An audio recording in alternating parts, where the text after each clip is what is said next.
¿Alguna vez te has preguntado por qué las catedrales góticas están custodiadas por monstruos de piedra? Nos han dicho que son simples decoraciones, estatuas inertes, creadas para ahuyentar al mal. Pero, ¿y si te dijera que el mal no está fuera, sino esperando a despertar? En las desoladas montañas del norte de Inglaterra, 4 exploradores expertos descendieron a una cueva que no aparecía en los mapas, buscando la gloria, pero encontraron su propia extinción. Lo que verás a continuación no es una leyenda urbana, es el testimonio del único sobreviviente que logró escapar del infierno. Prepárate, porque hoy descenderemos a la oscuridad, donde la piedra respira, sangra y acecha. Bienvenido. Acompáñame en este viaje a través del tiempo y el espacio, hacia un lugar donde la realidad se fractura. Quiero que imagines el frío viento cortante de los Peninos, esa cadena montañosa que atraviesa el norte de Inglaterra como una columna vertebral de roca y soledad. Es el año 2017. La atmósfera es gris, húmeda, típica de una región que parece guardar secretos en cada grieta de sus acantilados. Aquí comienza nuestra historia, no con un grito, sino con la risa confiada de 4 amigos que creían tener el mundo a sus pies. Permíteme presentarte a los protagonistas de esta tragedia.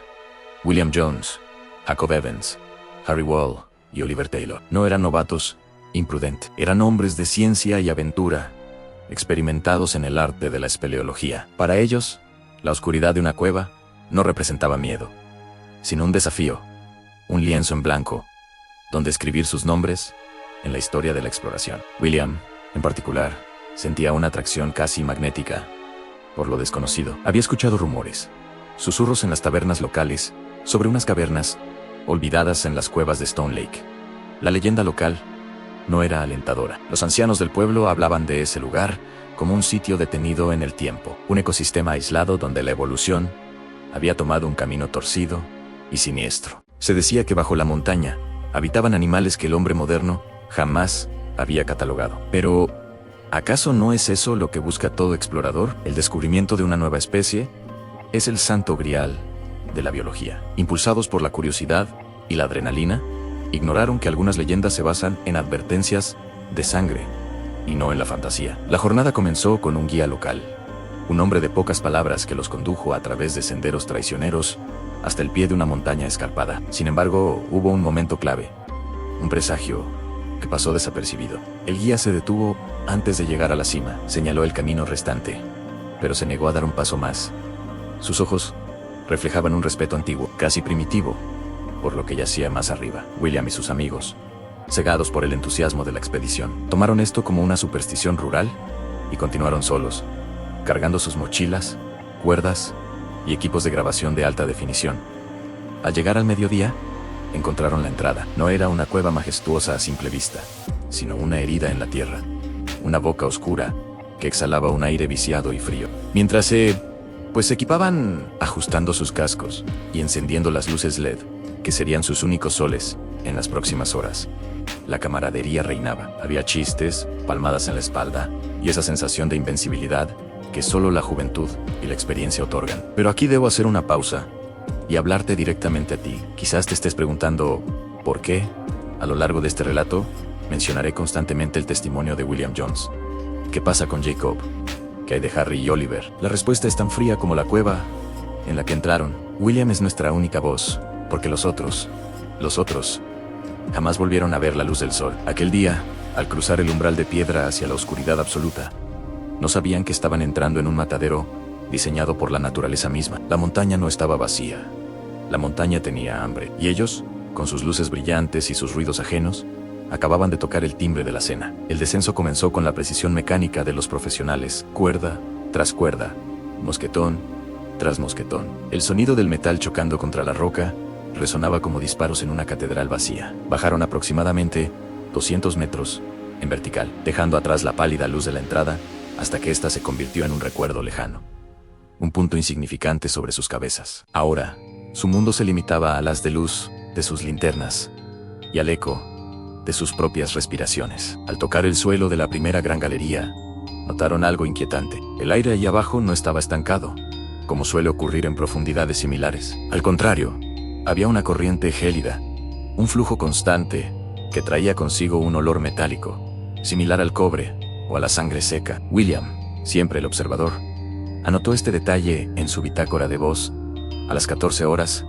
con 30 minutos. Mencionó que la cueva parecía exhalar, pero lo que realmente detuvo al grupo no fue el aire, sino lo que sus luces revelaron en las paredes. No eran formaciones naturales, o al menos eso es lo que la lógica les gritaba. Las estalactitas y estalagmitas parecían haberse retorcido en formas grotescas, imitando contornos que la mente humana asocia instintivamente con el miedo a garras, alas plegadas, rostros contraídos en un grito eterno. Jacob, el más joven y bromista del grupo, se acercó a una de estas formaciones. Parecen gárgolas, dijo, riendo nerviosamente. Gárgolas custodiando el infierno. Si tan solo hubiera sabido cuánta razón tenía, habría cortado la cuerda para subir de inmediato. Avanzaron por un túnel estrecho que desembocaba en una sala aún más vasta. Y aquí es donde la historia choca con el pasado. En un rincón, medio enterrado por el polvo de décadas, encontraron los restos de un campamento. No era reciente, por el tipo de latas oxidadas y la tela podrida de una tienda de campaña. William estimó que pertenecía a finales de la década de 1940. Al rebuscar entre los escombros, Harry encontró un diario, o lo que quedaba de él. Las páginas estaban quebradizas, casi deshechas por la humedad. Pero una fecha era legible: 12 de octubre de 1947. El diario pertenecía a un tal Arthur Evans, un nombre que no figuraba en ningún registro oficial de exploradores de la época. Las últimas entradas eran erráticas, garabateadas con un pulso tembloroso. Hablaban de sombras que se despegan de la roca y de los vigilantes que solo se mueven cuando no los ves. La última frase legible era una advertencia clara, escrita con una presión tal que había rasgado el papel. No es piedra, es piel. Piel. Este fue el momento de la verdad, el punto de inflexión, donde el destino les ofreció una última salida. Tenían ante sus ojos la evidencia de que aquel lugar ya había cobrado vidas, de que la leyenda tenía un fundamento tangible en la historia. Oliver sugirió dar la vuelta. El miedo, ese instinto primario que nos ha mantenido vivos durante milenios, comenzó a calar en sus huesos. Pero William, impulsado por esa arrogancia científica que a veces ciega a los hombres brillantes, insistió en continuar. Racionalizó el diario como los desvaríos de un hombre que había perdido la cordura por el aislamiento o la falta de oxígeno. Es pareidolia, aseguró. El cerebro ve monstruos donde solo hay sombras. Cometieron el error fatal en ignorar a los muertos. Decidieron adentrarse más hacia una sección de la cueva que descendía en espiral, una formación geológica que William bautizó irónicamente como la garganta. Mientras descendían, el silencio de la cueva cambió. Ya no era un silencio vacío. Empezaron a escuchar un sonido sutil, como el roce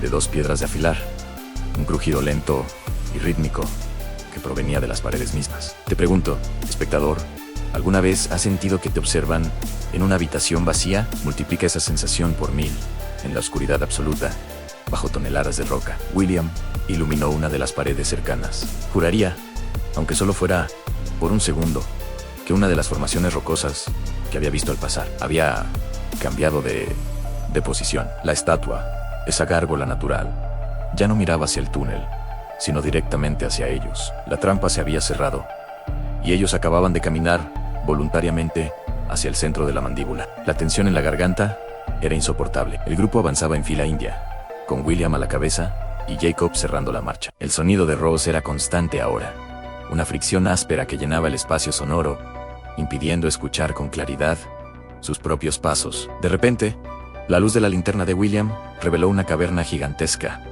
una bóveda natural del tamaño de un estadio de fútbol. El techo estaba tan alto que la luz se perdía antes de tocarlo.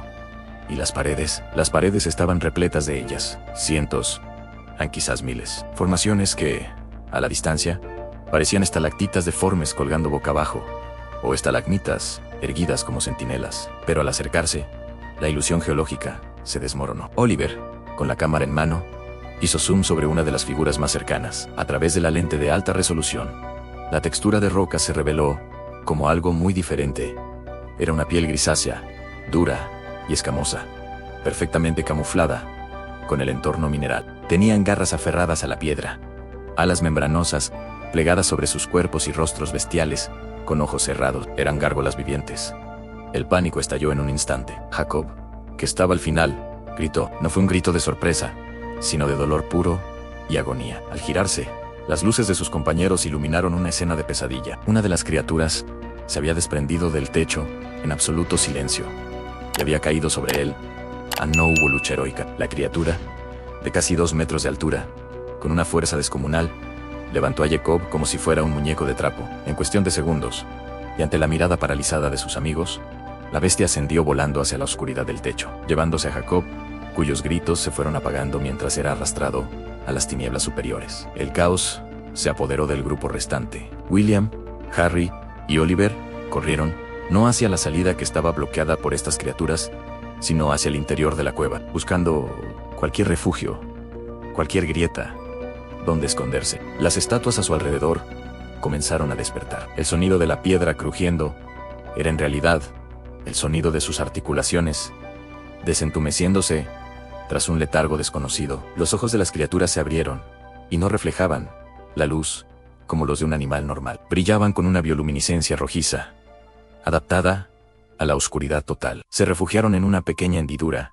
apagando las luces, para no ser detectados. En la oscuridad, agazapados y temblando, escucharon el festín. Arriba, en la bóveda, los sonidos de desgarramiento y masticación resonaron con una claridad brutal. Estaban devorando a Jacob. Fue en ese momento de horror absoluto. Mientras Harry lloraba en silencio, que William comprendió la verdad biológica de lo que enfrentaban. No eran demonios sobrenaturales, eran superdepredadores. William recordó teorías evolutivas sobre animales miméticos. Estas criaturas habían desarrollado el camuflaje perfecto: parecer piedra para acechar en las montañas o hibernar durante siglos. Eran el eslabón perdido de las leyendas de vampiros y gárgolas de la antigüedad. Habían coexistido con la humanidad desde siempre, inspirando nuestros mitos más oscuros, ocultos, a plena vista, en las catedrales de la naturaleza. Pero la revelación no sirvió de consuelo cuando una mano fría, de textura pétrea, agarró el tobillo de Harry desde la oscuridad de la grieta. No estaban solos en su escondite. Había nidos por todas partes. Harry fue arrastrado hacia atrás, con una violencia tal que se golpeó la cabeza contra la roca, quedando inconsciente al instante, antes de desaparecer por un túnel lateral. Oliver y William se miraron, sabiendo que eran lo siguiente. La cueva no era un hogar para estas criaturas. Era una despensa, y ellos eran la carne fresca que había llegado por su propio pie para despertar a una colonia hambrienta. William y Oliver ya no eran científicos. Eran presas, corriendo por instinto. Salieron disparados de la hendidura justo cuando una garra grisácea trataba de cerrar el paso. Corrieron a través de la galería principal, rodeados por el sonido ensordecedor de cientos de alas, batiéndose contra el aire viciado.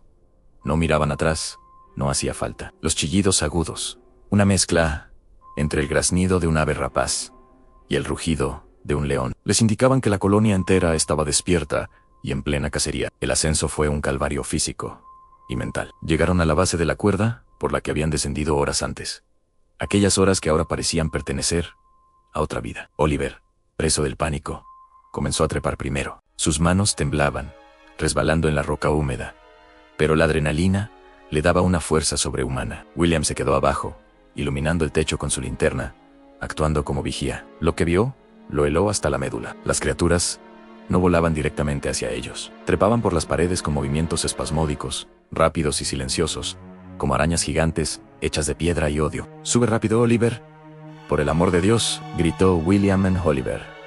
Estaba a medio camino cuando sucedió. Una de las gárgolas se lanzó desde una estalactita cercana, interceptando la cuerda por encima de Ellen, con un golpe seco de sus garras. Cortó la línea de vida. Oliver cayó al vacío. No hubo tiempo para despedida. Su cuerpo impactó contra el suelo a pocos metros de William, con un sonido sordo y terrible. William corrió hacia él, pero Oliver, con las piernas destrozadas y escupiendo sangre, lo miró con ojos que ya veían el otro lado.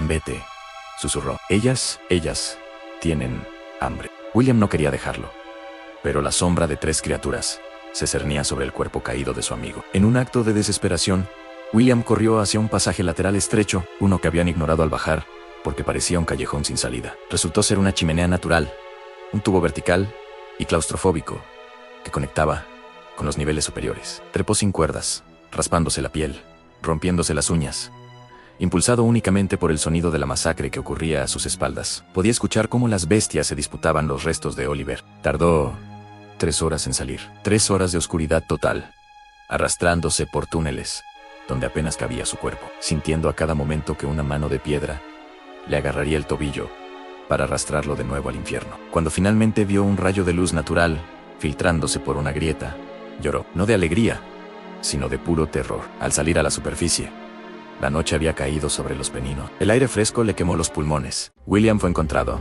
2 días después, por un grupo de excursionistas, vagando sin rumbo a kilómetros de la entrada, deshidratado y hablando en susurros sobre los ángeles de piedra. Las autoridades sellaron la zona, alegando inestabilidad geológica y riesgo de derrumbes. Jamás se recuperaron los cuerpos de Jacob, Harry ni Oliver. El informe oficial dictaminó un trágico accidente de espeleología, sepultados por un desprendimiento de rocas. Pero William sabe la verdad. Él vive ahora recluido, lejos de las montañas, en una casa sin sótanos y con las luces siempre encendidas. Pero hay algo que me confesó, algo que no le ha dejado dormir desde aquel año 2017. Antes de huir, mientras miraba por última vez hacia la oscuridad de la cueva, notó algo en las criaturas que devoraban a su amigo. Algunas eran pequeñas, del tamaño de niños.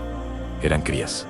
Esa colonia no estaba muriendo, estaba creciendo, y si la historia nos ha enseñado algo, es que los depredadores, cuando se quedan sin comida en su territorio, eventualmente salen a buscarla a nuevos lugares. Quizás, la próxima vez que veas una gárgola en lo alto de un edificio antiguo en tu ciudad, deberías preguntarte si realmente es una estatua o si simplemente está esperando a que caiga la noche. Si esta historia ha logrado erizarte la piel y te ha hecho cuestionar lo que se oculta en las sombras de nuestro mundo, te invito a que te suscribas al canal. Aquí no solo contamos historias, destapamos realidades que otros prefieren ignorar. Dale un me gusta si quieres que sigamos explorando lo desconocido y déjame un comentario. ¿Crees que estas criaturas siguen ahí abajo o ya caminan entre nosotros? Gracias por acompañarme en esta travesía. Te espero en el próximo video, donde la verdad es más extraña que la ficción.